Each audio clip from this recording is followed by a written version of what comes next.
তার বাকি কথা শেষ হওয়ার আগেই উজান বিদ্যুৎ গতিতে এগিয়ে এসে সকলের সামনে এক ঝাটকে মৌকে নিজের শক্ত বুকে টেনে নিল। প্রফেসরের এমন আকস্মিক কাণ্ডে কেবিনে থাকা সবার চোখ চড়কগাছ হয়ে গেল। মৌ অবশ্য মনে মনে খানিকটা আন্দাজ করেছিল যে এমন কিছু একটা হতে পারে। সে খুব ভালো করেই জানে উজান তাকে নিয়ে কতটা সেন্সিটিভ। অন্য কোনো পুরুষ তো দূর, নিজের ভাইয়ের সাথেও সে মৌকে সহ্য করতে পারে না। কিন্তু মৌ সহজে পিছিয়ে যাওয়ার পাত্রী নয়। সে রাগান্বিত কণ্ঠে প্রতিধ্বনিত করল, এই রাক্ষস লোক, ছাড়ুন আমাকে। আপনি কে? হ্যাঁ, আপনি জানেন না একটা মেয়ে মানুষের গায়ে তার অনুমতি ছাড়া টাচ করতে নেই? ছাড়ুন বলছি, ছাড়ুন আমায়। ততক্ষণে উজানের ধৈর্যের বাঁধ ভেঙে গেছে। সে আর কোনো কথা না বাড়িয়ে এক ঝাটকে মৌকে নিজের চওড়া কাঁধে তুলে নিল। যেভাবে ঝড়ের গতিতে সে কেবিনে এসেছিল ঠিক সেভাবেই ওখান থেকে বেরিয়ে যেতে যেতে কড়া গলায় আওড়ালো, শাশুড়ি মেয়ের দেখছি দিন দিন সাহস বড্ড বেড়ে যাচ্ছে, তাই না? জাস্ট ওয়েট, বাসায় চলো আজকে। বাসায় গিয়ে খুব ভালো করে দেখাচ্ছি এই সাহস কোথায় গিয়ে থাকে। মৌ উজানকে নামানোর জন্য তার পিঠে এলোপাতাড়ি থাপ্পড় মারতে লাগলো। নিজের বড় বড় নখ দিয়ে খামচে ধরল। তবু উজান তাকে এক চুলও ছাড়ল না। হসপিটালের করিডোরে থাকা সাধারণ মানুষও স্টাফরা হাঁ করে তাদের এই কাণ্ড দেখছিল। ঠিক তখনই পরিস্থিতি বেগতিক দেখে মুখ চিৎকার করে উঠল, কেউ বাঁচান আমায়, আমাকে এই খাটাস লোকটা কিডন্যাপ করে নিয়ে যাচ্ছে, হেল্প প্লিজ, হেল্প মি। মরে চিৎকার শুনে হসপিটালে দুজন লোক এগিয়ে এসে হুট করে উজানের সামনে পথ আটকে দাঁড়ালো। উজান এতে প্রচণ্ড বিরক্ত ও ক্ষিপ্ত হলো। সে নিজের দাঁত পিষে কটমট করে, আমি কোনো কিডন্যাপার নই, এটা আমার তিন কবুল বলা বিয়ে নিজের বৈধ বউ। শালি প্রচণ্ড পাজি, তার তাড়ামুখো হয়েছে, তাই ওকে আজ একটু শিক্ষা দিতেই হতে যাচ্ছে। আর এখন যদি কেউ আমার পথ আটকানোর চেষ্টা করেন তবে তার কপালে শনি। উজানের চওড়া শরীরের চাহনি রেখে বাকি কথা শেষ হওয়ার আগেই লোক দুজন চট করে পথ ছেড়ে সরে গেল। এরপর উজান ওর আগে ফুঁসতে ফুঁসতে গট করে হসপিটাল থেকে বেরিয়ে গেল। এদিকে তারা চলে যেতে সাবির একটা দীর্ঘশ্বাস ফেলল। যাক, একটা বড়সড় টর্নেডো তার উপর দিয়ে চলে যায়নি ভেবে সে একটু স্বস্তি নিঃশ্বাস ফেলল। ওদিকে মেয়ের এতক্ষণ পেটে হাত দিয়ে হাসি চেপে রেখেছিল, কিন্তু উজানরা চলে যেতেই সে এবার খিলখিল করে শব্দ করে হেসে উঠল। তাকে ওভাবে হাসতে দেখে সাব্বির ধমক দিয়ে উঠল, আর সাথে সাথে মেহেরের হাসি উদয় হয়ে গেল। সে চুপ মেনে গেল। মেহের ভুরু কুচকে জিজ্ঞেস করলো, ভাইয়া ওভাবে ধমক দিলে কেন? আমি কি একটু হাসতেও পারবো না? বোন রে, তুই বুঝতে পারছিস না সামনে আমাদের জন্য কি ভয়ঙ্কর বিপদ অপেক্ষা করছে। রুহান ভাইয়া আজ বিদেশ থেকে দেশে ফিরছেন। এবার তুই একটু ভেবে দেখ, যদি ভাইয়া কোনোভাবে জানতে পারেন যে ওনার আদরের ফুলের বিয়ে হয়ে গিয়েছে, তখন কি অবস্থাটা হবে? হোয়াট? তোমাকে কে বলো বড় ভাইয়া আজ আসছেন? মেয়ের চিৎকার দিয়ে বলে, ভাইয়া প্লেনে ওঠার ঠিক আগ মুহূর্তে আমার সাথে ফোনে কথা বলেছেন। আমি এখন এটাই ভাবছি যে কি হবে। আমরা তো ভাইয়ের কথা বিন্দুমাত্র না ভেবে ওনার ফুলকে তার নিজের ভালোবাসার মানুষের হাতে তুলে দিয়েছি। কিন্তু এখন ভাইয়া এসে যখন সব জানবেন তখন কি হবে? আমি কিছু বুঝতে পারছি না ভাইয়া। তবে এবার মনে হচ্ছে সত্যি খারাপ কিছু একটা হতে চলেছে। প্রায় ঘন্টাখানেকের পর উজান মৌকে নিয়ে এসে বাবার সামনে নিজের বাইকটা থামালো। সে এতক্ষণ ময়ের হাতটা লোহার মতো শক্ত করে আঁকড়ে ধরে রেখেছিল, যাতে মেয়েটা কোনো সুযোগে পালিয়ে যেতে না পারে। কোনো রকম বাইকটা এক পাশে স্ট্যান্ড করে রেখে যেমনই উজান মৌকে নিয়ে সামনে এগোতে যাবে, অমনি মৌ সুযোগ বুঝে তার হাতে সজোরে কামড় বসিয়ে দিল।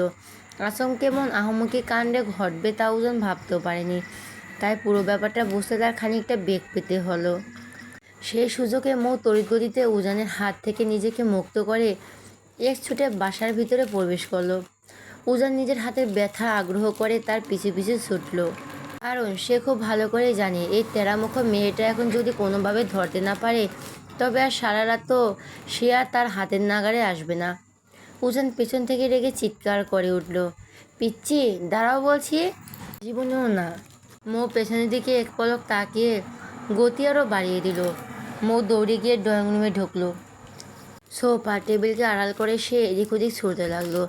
উজানও নাছোড়বান্দার মতো তার পিছু পিছু তাড়া করলো। অবশেষে মৌ নিজের প্রাণ বাঁচাতে দুতলা নিজের রুমের কিন্তু দরজাটা তড়িঘড়ি করে বন্ধ করার আগেই উজান ঝড়ে গতিতে রুমের ভেতর প্রবেশ করলো। রুমে ঢুকে উজান খাটাস করে দরজাটা ভেতর থেকে লক করে দিল। সে রুমের এসিটা ফুল পাওয়ারে অন করে দিয়ে নিজের শার্টের উপরে দুটি বোতাম লাগলো।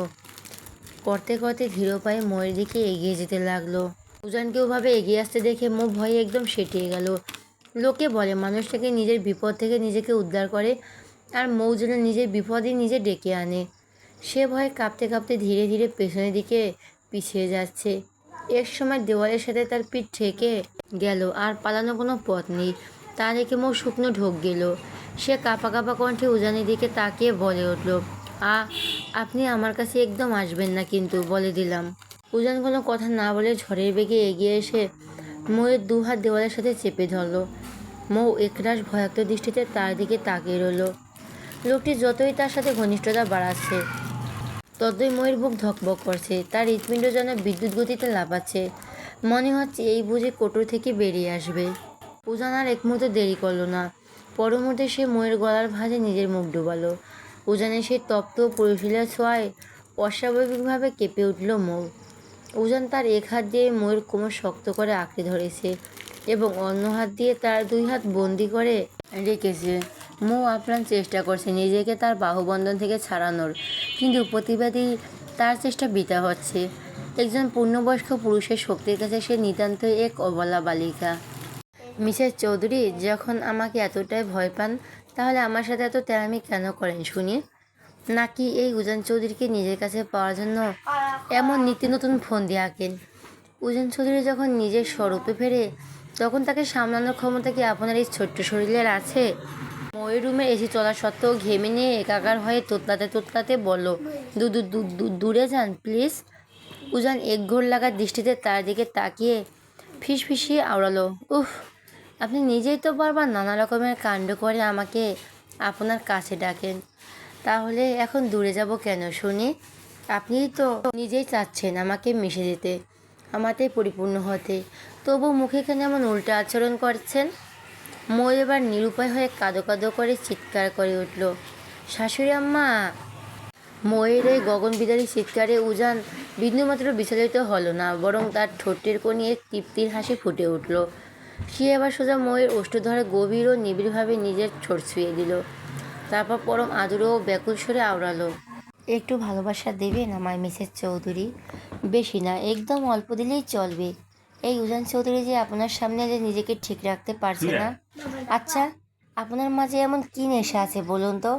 কেন আপনি এমন করেন আমার সাথে?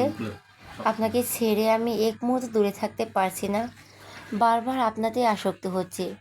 নাকি এসবই আপনার কোনো পাতা ফাঁদ? আমাকে এভাবে নিজের মায়ায় সিডিউট করে বইয়ের অধিকার আদায় করতে চাচ্ছেন? মৌ লজ্জায় চোখ বুজে ফেলে। আমি আমি শাশুড়ি আমার কাছে যাব? আমি এত জরুরি কথা বলছি আর আপনি অন্য প্রসঙ্গ নিয়ে ডিস্টার্ব করছেন। উজান তার নাকে নাক ঘষে মৌ নিবু নিবু দৃষ্টিতে তাকিয়ে উজানের কাণ্ড দেখছে। উজান ঠোঁট বাঁকিয়ে হাসলো এবং বলতে লাগলো, আপনার শাশুড়ি এখন তার প্রাণপ্রিয় স্বামীকে টাইম দিচ্ছে। আপনি কি সেখানে গিয়ে হাড়কিপ্টের হাড্ডি হতে চাচ্ছে? তার আগে বলুন, আমি অত করে বারণ করার পরও কেন আপনি হসপিটালে গিয়ে ওই সাব্বিরকে জড়িয়ে ধরলেন? আপনি কি আমার কোনো কথা না শোনার পণ করেছেন? আমি যা বলবো তার বিপরীতটা না করলে কি আপনার চলবেই না? আপনি কি জানেন, শিরিন কিন্তু আপনার মতো একটা অবাধ্য ছিল না। ওকে আমি যা বলতাম ও সেটাই করতো, ইভেন এখনও করে। আপনি কি চান বলুন তো? আপনি কি চান আমি সবাইকে ছেড়ে আমি বাধ্য মেয়ে হলে আপনি আমায় ভালোবাসবেন প্রফেসর সাহেব? উজানের কথা শেষ হওয়ার আগেই মৌ হঠাৎ চোখ মেলে সরাসরি তার চোখের দিকে তাকিয়ে প্রশ্নটা করল। ময়ের এমন আকস্মিক প্রশ্নে উজান স্তব্ধ হয়ে গেল। মৌ একরাশ প্রত্যাশার ভালোবাসা নিয়ে আবারও বলল, তাহলে কি আপনি আমাকে আপনার সত্যি সত্যি বউ বলে মেনে নেবেন? আরিয়ান ভাইয়া তার বউকে যতটা ভালোবাসা দেয়, আপনিও কি আমায় ততটা দেবেন? ট্রাস্ট মি, আপনি যদি আমায় সত্যি ভালোবাসেন, তাহলে আমি আপনার পৃথিবীর সবচেয়ে বাধ্য বউ হব। একটু দুষ্টুমি করব না, ওই শিরিন ডাইনি থেকেও বেশি বাধ্য হব। বলুন না, তারপর আপনিও কি আমায় একইভাবে ভালোবাসবেন? ময়ের চোখে সেই নিষ্পাপ চাহনি দেখে আর ঠোঁটের আকুল আকুতি দেখে উজান যেন এক নিমিষে তার সব রাগ ভুলে পাথরের মতো স্তব্ধ হয়ে দাঁড়িয়ে রইল। তার বুকের ভেতরটা যেন এক নিমিষে ওলটপালট হয়ে গেল। মেয়েটাকে আরও শক্ত করে নিজের বুকের সাথে জড়িয়ে ধরে চিৎকার করে বলতে ইচ্ছে করছে, ভালোবাসি প্রিয়দর্শিনী, আপনি আমাকে যতটুকু ভালোবাসেন উজান চৌধুরী তার থেকে 1000 গুণ বেশি ভালোবাসে আপনাকে। কিন্তু উজান নিজের মনে সে পরম আকাঙ্ক্ষাকে ভেতরে চেপে রাখল। সে এক প্রকার জোর করে ময়ের থেকে নিজের দূরত্ব বজায় রাখল। দেওয়াল থেকে তার দুটো হাত ছেড়ে দিয়ে সে কিছুটা পিছিয়ে দাঁড়ালো। মুখে কষ্ট দিতে উজানের একটু ইচ্ছে করে না। মেয়েটার চোখে জল দেখলে তার তার নিজের কলিজা ছিঁড়ে যায়। তবে আজ যদি সে নিজের মনে দুর্বলতা বা ভালোবাসার সত্যিটা ময়ের সামনে প্রকাশ করে দেয়, তবে আবেগের চোটে মেয়েটার ভবিষ্যতে একেবারে নষ্ট হয়ে যাবে। কয়েক মাস সামনেই তার ফাইনাল পরীক্ষা, আর এই সময়ে উজান চায় না মো পড়াশোনা বাদ দিয়ে সব ভালোবাসার চক্করে মোহগ্রস্ত হয়ে থাকুক। অর্থাৎ উজান চৌধুরী কখনোই নিজের ভালোবাসার মানুষের ভবিষ্যৎ নষ্ট হতে দিতে চায় না। দেখেন প্রফেসর সাহেব, একদম আমার উপর মিথ্যে অ্যালিগেশন দেবেন না বলে দিলাম। আমি কত লিলিপুট বাচ্চা একটা মেয়ে, আর আপনি আমাকে বলছেন আমি নাকি প্রশ্ন আউট করেছি, তাও আবার আমার নিজের জানের টুকরো স্বামীজানকে বন্দুক দিয়ে। সিরিয়াসলি? কোন না কোন ডাইনি আপনাকে কী বোঝালো আর আপনি অমনি চোখ বুজে সেটা বিশ্বাস করে নিলেন? উজান কিছু বলতে যাবে তার আগে মুখ কপালে হাত দিয়ে আক্ষেপে সুরে আবার শুরু করলো, এই জন্যই আমার দাদি বলতো স্বামী মানে আসামি। এরা জাতগতভাবেই খারাপ। কুত্তালের যেমন কোনোদিন সোজা হয় না, এরাও তেমন। এদের কপালে যতই ভালোবাসা ঠেলে দেওয়া হোক না কেন, এদের নজর সবসময় অন্য বইয়ের দিকেই থাকে। এদের কপালে যতই ভালোবাসা ঠেলে দেওয়া হোক না কেন, এদের নজর সবসময় অন্য বইয়ের দিকেই থাকে। কার না কার ডাইনি বউ আপনাকে আমার নামে কুবুদ্ধি দিয়ে দিছে, আর তার জন্য আপনি এখন ঘরে এসে আমাকে খারাপ বলছেন? নষ্ট পুরুষ একটা। পূজা নিজের রক্তচক্ষু নিয়ে স্তম্ভিত হয়ে ময়ের দিকে তাকিয়ে রইল।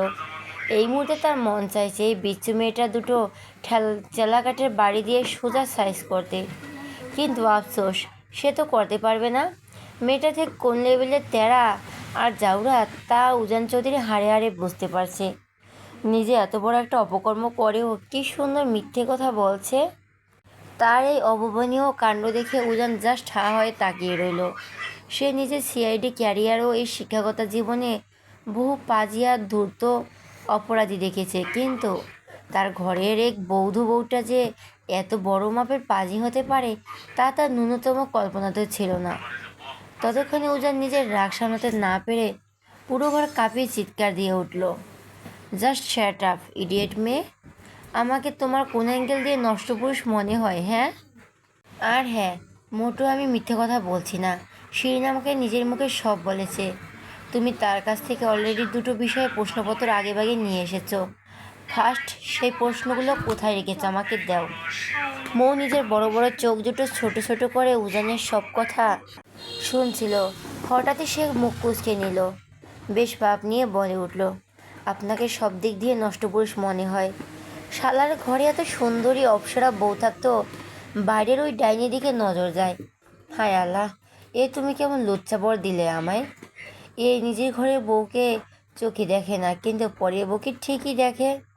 ওনার কাছে আমার কথার কোনো ভ্যালুই নেই। ওনার কাছে নিজের বউর প্রাণ এক্স ডাইনি শিরিনে ভ্যালু বেশি। জাস্ট শ্যাট আপ পিচ্ছি, ফাজলামের একটা লিমিট আছে। অন্যায় করে আবার আমার সামনে দাঁড়িয়ে মিথ্যে বলছো? কান ধরে এখনই 100 বার উঠবস করো ফার্স্ট, নয়তো এর পরের পানিশমেন্ট কিন্তু আরও অনেক বড় হবে। মৌ মুখ ভেঙিয়ে বেশ দীন গলায় উত্তর দিল, আপনার বালের শ্যাট আপের গুলি মারি, পারবো না আমি উঠবস করতে। কী করবেন শুনি, কী করবেন আপনি আমায়? ময়ের এমন তেরামুখ উত্তর শুনে উজান মোটেও খুশি হতে পারল না, বরং সে নিজের চোখ রাঙিয়ে তার দিকে এক পা এগোলো। উজানের সেই রাগান্বিত ও ভয়ঙ্কর চোখ দেখে মৌ এবার সত্যি সত্যি শুকনো ঢোক গেল। মুহূর্তের মধ্যে তার মুখ থেকে সব হাসি বিলীন হয়ে গেল। উজান যেই না তাকে ধরতে এক পা বাড়ালো, অমনি মুখ চিলের পাখির মতো বেড থেকে লাফিয়ে নেমে এক দৌড়ে কক্ষ ত্যাগ করলো। যেই না তাকে ধরতে এক পা বাড়ালো, অমনি মুখ চিল পাখির মতো বেড থেকে লাফিয়ে নেমে এক দৌড়ে কক্ষ ত্যাগ করলো। তার এই হুটহাট দৌড়ানোর কারণে উজান বেশ বিরক্ত হলো। ধুর, একটা মেয়ের শরীরে সামান্য ব্যালেন্স থাকা দরকার, কিন্তু এর মধ্যে তা বিন্দুমাত্র নেই। মৌ এক দৌড়ে সোজা নিচে ড্রয়িং রুমে গিয়ে হাজির হলো। উজান তার পিছু পিছু নিচে নেমে এলো, কিন্তু ততক্ষণে মৌ গিয়ে সোজা শাশুড়ি মৌসুমী চৌধুরীর পেছনের দিকে লুকিয়ে ওনার শাড়ির আঁচলটা শক্ত করে আঁকড়ে ধরে ঢাল বানিয়ে দাঁড়িয়ে পড়ল। উজান ড্রয়িং রুমে এসে তাদের সামনে দাঁড়িয়ে দাঁতে দাঁত পিষে বলল, এই ফাজিল মেয়ে, বের হও আমার পেছন থেকে। উজান চৌধুরীর মুখে মুখে এত বড় বড় তর্ক! বেরিয়ে আসো বলছি, আজ তোমাকে মজা দেখাচ্ছি। মৌ শাশুড়ির পেছন থেকে একটুখানি মুখ বের করে কাঁপতে কাঁপতে বলে, শাশুড়ি মা বাঁচাও প্লিজ, তোমার এই জল্লাদ গুন্ডা ছেলে আজ আমাকে মেরেই ফেলবে। আমি এত তাড়াতাড়ি মরতে চাই না গো আম্মা, তাড়াতাড়ি তোমাকে অত্যন্ত একটা দাদি বানিয়ে তারপর মরার কথা ভাববো। ময়ের মুখে দাদি বানানোর কথা শুনে উজান রাগে গজগজ করে বলে উঠল, ইডিয়েট একটা, একদম মুখ ভেঙে দেবো তোমার। এত বড় অন্যায় করে আবার শাশুড়ির কাছে গিয়ে নাটক করা হচ্ছে। উজান যেই না হাত বাড়িয়ে মুখে ধরতে যাবে, অমনি মৌসুমী চৌধুরী মাঝখানে হাত দিয়ে ছেলেকে বাধা দিলেন। তিনি উজানকে ধমক দিয়ে বললেন, বাবা কী হচ্ছে এসব? মেয়েটা মাত্রই তো একটু আগে কলেজ থেকে ধকল সয়ে বাড়ি এলো, আর তুই এসেই ওকে এভাবে বকছিস কেন? হ্যাঁ, বাচ্চা একটা মেয়ে। আম্মু সিরিয়াসলি তুমি এই বিচ্ছু মেয়েকে এখনও বাচ্চা মেয়ে বলছো? উজান নিজের কপালে হাত দিয়ে আর্তনাদ করে উঠল। জানো তোমার এই গুণবতী বৌমা কে কে কীর্তি ঘটিয়েছে? ও আমাকে ওই শিরিনের কাছে বন্ধক রেখেছে, পরীক্ষা প্রশ্ন আউট করেছে। নিজের জীবনে কোনোদিন শুনেছ কোনো বউ নিজের স্বামীকে অন্য মেয়ের কাছে বন্ধক দেয়? এই ফাজিল মেয়ে ঠিক তাই করেছে। যখন দেখলো পরীক্ষায় পাশ করার জন্য আমাকে কাবু করতে পারছে না, তখন সোজা ওই কান্নাগিনীর কাছে গিয়ে আমাকে বন্ধক রেখে এসেছে। দুটি প্রশ্ন অলরেডি নিয়ে চলে এলো। উজানের কথা শুনে ড্রয়িং রুমে উপস্থিত সবাই যেমন একযোগে হো হো করে হেসে উঠল, তেমনি বিস্ময়কর দৃষ্টিতে ময়ের দিকে তাকালো। এইটুকু একটা মেয়ের মাথায় এত কুচণ্ডী বুদ্ধি কীভাবে আসতে পারে তা ভেবে সবাই তাণ্ডব। ঠিক তখনই উপস্থিত মৌ আড়ালে উজানকে একটি ফ্লাই কিস ছুঁড়ে চোখ টিপ দিল। তারপর শাশুড়ির দিকে ফিরে কাঁদো কাঁদো ফেস করে বলে উঠল, শাশুড়িরা মা বিশ্বাস করো, তোমার ছেলে সব মিথ্যে বলছে। তুমিই বলো এই ইনোসেন্ট বাচ্চা মেয়ের কি এমন আকাম করতে পারে? সে আমাকে চুমু দিতে চাইছিল, শুধু আমি বারণ করেছি, সেই জন্যে আমার নামে মিথ্যে অ্যালিগেশন দিচ্ছে। মাবুদ সইবে না, আপনার উপর গজব পড়বে। গজব? ময়ের মুখে এমন আবলীয় বাণীয় কথা বলা শুনে উজান হতভম্ব হয়ে দুপা পিছিয়ে গেল। বিষম খেয়ে কাঁচতে কাঁচতে সে প্রায় মেঝেতে বসে পড়া উপক্রম হলো। ঠিক তখনই কোথা থেকে ইফাত হন্তদন্ত হয়ে দৌড়ে এসে উজানকে পাশে বসলো এবং তার কানে ফিসফিস করে, ভাই আমার ফুলকন্যা কোথায় রে? প্লিজ বল না কোথায় ও? মেহেরের নাম শুনে উজানের সব রাগ গিয়ে পড়ল ইফাতের উপর। সে আর এক সেকেন্ডও দেরি না করে নিজের পা থেকে জুতা খুলে সজোরে ইফাতের দিকে ছুঁড়ে মারল। ইফাত ভাগ্যবশত চট করে সরে যাওয়ায় ওটা গায়ে লাগেনি। ঠিক তখনই মৌ ইফাতের দিকে তাকিয়ে হাসতে হাসতে বলল, দুলাভাই আপনার সেই হসপিটালে আছে, আর এই যে আপনাকে এত বড় মিষ্টি খবরটা দিলাম, তার জন্য আসার সময় আমার জন্য 1 ডজন আইসক্রিম নিয়ে আসবেন। ইফাত উজানকে আরেকটু রাগিয়ে দেওয়ার জন্য বাঁকা হাসলো। সে মুচকে এসে ময়ের উদ্দেশ্যে আওড়ালো, ওকে ভাবিজান ডান। আমার 10টা না 5টা না, পিচ্ছি মাত্র একটা ভাবিজান, তার জন্য আইসক্রিম কেন, যা যা লাগবে আমি সব এনে দেব। উজানটাকে ফুসতে ফুসতে তেড়ে যেতে ইফাত এক দৌড়ে সদর দরজার দিকে পালিয়ে গেল। উজান একবার সদর দরজার দিকে তাকিয়ে তো আরেকবার ময়ের দিকে। পুরো ড্রয়িং রুমে উপস্থিত এখন তার হাতের বাইরে। তার মা ভাবি সহ বাড়ির সবাই হেসে যাচ্ছে। উজান নিজেকে ধরে রাখতে পারল না।